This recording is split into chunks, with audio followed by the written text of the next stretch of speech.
Round about this time on a Friday night, it's our junior showtime spot on Talk 107. We focus on the junior game with particular interest in teams in the East Leagues. Tonight, we're not far from home as we head for Olive Bank Stadium, the home of Musselburgh Athletic, to tell us all about the team known simply as the Borough. It's a very warm welcome to Assistant Manager Mark Wilson. Hi Mark, how are you? Hi Tom, not bad, thanks. You? Great, thanks for joining us tonight. I really appreciate that. Each Friday we've been focusing on the junior football game, and well, Musselburgh are perhaps one of the longest established, although you've had a couple of guises through the period, but a club with a great tradition, Mark. Yeah, certainly, and we're really looking to take that tradition forward and establish the club hopefully in the Super League after this year. And tomorrow, let's look at tomorrow's game. Is it Ballingry you have tomorrow? Ballingry away tomorrow, yeah. Very difficult game for us. The Ballingry have done really well this season and were promoted last year as champions, so we go there with a very difficult game in our hands and really looking to get something out of the game tomorrow. Some great players, perhaps a link to the Hearts obviously over the period. Willie Ball, Kevin James, Scott Severin had a spell there as well, and Graham Shaw. Who catches the eye in the current first team squad, Mark? Although as assistant manager I don't particularly want to single out anybody that, you know, it's difficult because you've got to get them working as a unit, but is there any special talent right now in the squad? Well, to be honest Tom, I think that there's several different players that would spring to mind. Really good centre midfield player called Paul Curry. Very dynamic, very athletic young boy who's definitely got some potential, and we're looking to develop him somewhat to see if we can get him up to a senior level. Defensive-wise, our captain, Wes Mitchell, has been outstanding for us over the course of the past season and a half, and has definitely got capability to play at a higher level. A couple of the guys that are more experienced that have been up already and also looking to go back. So, yeah, a wealth of talent, I would say. So the manager and I have got a job to try and develop that talent and move it on, to be honest. Looking at recent successes, they've got a real story to tell about the way they go the business, particularly in cup competitions, Mark. Yeah, we had a really good a really good end to the season last season. Through the league, obviously our focus is on the league campaign every season when we go in, and last season we had some difficulty, some disciplinary issues that were costing us some really valuable points in the league campaign. So we went on, David and myself went on a tirade, if you like, to try and rid the disciplinary issues, and it came to fruition at the end of the year where the boys were staying on the park and we were starting to finish a game with 11 players on the park and giving us a greater opportunity to win games throughout the course of the end of last season, and going on to win those two cups. We beat some of the top sides, being Bathgate, Linlithgow. We had a game against Camelon as well, and the boys really showed themselves to be good football players.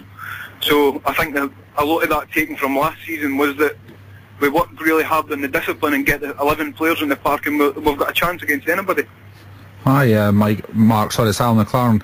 Hi, Al. Again, we'll always touch on the financial aspects of, especially juniors.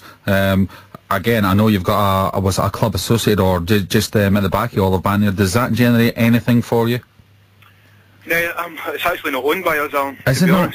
No, it's just a club that's owned by a guy outside, and it's got no relationship to the football club. So none at all. So how do you generate funds, obviously, for just to keep your club going? Well, essentially it comes down to sponsorship. This year, Mr. Gill's been kind enough to sponsor us at the Key this year, and which is really valuable. You know that local businesses have to get involved in the team to try and add a bit of community to it, and try and bring the town on as well. You know. Well, it's a big area. There's a lot of people in Musselburgh. Yeah, you're right, Alan. And the difficulty comes, as per every other junior club, that we find it difficult to attract people because of your Hearts, Hibs, Celtic, Rangers, as per people in the West. It's difficult to move people along to the junior game because a lot of people have got a preconception, if you like, of what junior football looks like.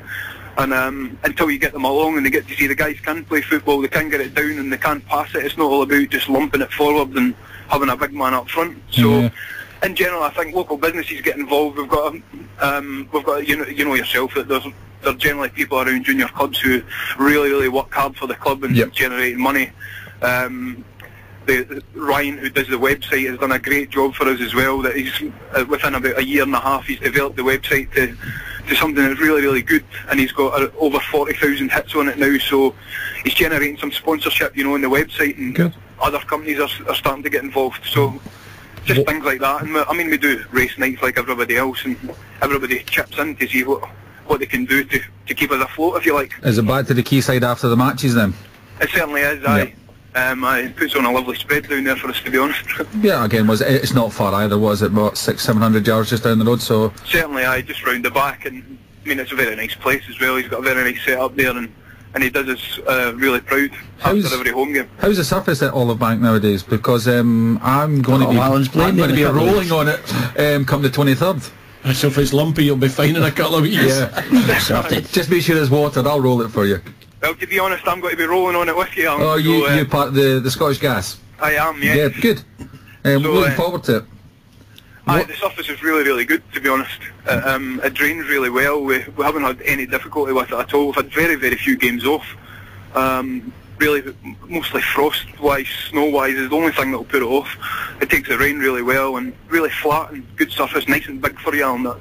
That's now worrying me. You just ping the big diagonals, Mark. One of the modern phenomenons in football, as we see all the time, is this culture where the players nowadays have developed one of these very thin hairbands. Is it something for this match for the Scottish Gas that you might think about donning yourself? Sounds like somebody's been feeding you with some information there, haven't they? Well, we certainly have a very interesting email that says, "Hi Tom, could you ask Big Mark when he's going to have his haircut? Is it true there's a barber strike in East Lothian at the moment?" He said, "It's like curtains just now. Ha ha." And guess where that came from? That could come from one of many, to be honest, Tom. Well, I think it's come from many. It just probably sums it up. It's come from the whole squad of Musselburgh Athletic. Collectively, they've made the point. But it sounds as if you've got a real squad harmony going there at the moment then, Mark. Without a shadow of a doubt, yeah. It's something that we try to develop, that with David and I have played in senior-wise, and I think it's something that we bring to the table, is that we like to keep the guys involved. We like to create a bit of banter. We feel that that's important in the dressing room, that we've never been involved in teams whereby somebody stood up and been the centre piece of the team, if you like. It's always been, you come into a dressing room and there's 20 boys in it, and you take what you get, I'm afraid. So it can be a harsh environment for some of the guys, but they're really great together, and they get on really well, and they can hold their own, if you like, in the dressing room. So it's something that we're trying to build, and the guys are heavily involved in that. And as you can see by the email, that I take a bit of heat on the hairstyle. Well, hey, we're all at that stage right enough, Mark. But that's it. Last week we spoke to Derek Strickland at Whitburn, and we spoke to Gordon Ray ahead of their match, that huge cup tie last week. And at that time, there was one or two junior clubs sniffing about players in the senior leagues, suggesting that there was surplus of funds swirling about somewhere in the junior game. And there are a number of clubs who aren't short of a shilling or two. How much more difficult does it make, to compete against them for a club like Musselburgh, Mark? Well, I think that like I said earlier, the aim has to be to get to the Super League, because that's an attraction for a lot of junior players. They want to play at the highest level in juniors, and a lot of them will hopefully see themselves moving on to go senior and try their hand. But if you're looking to sign players that it's really difficult for teams like ourselves to compete with. We can compete with Linlithgow and Bathgate and your Pollocks and even your Auchinleck, your Arthurleys, who are well established, junior sides, and they're an attractive proposition with the opportunity to get into the inverted commas real Scottish Cup now. So it really does. You've got to push the boat out and convince.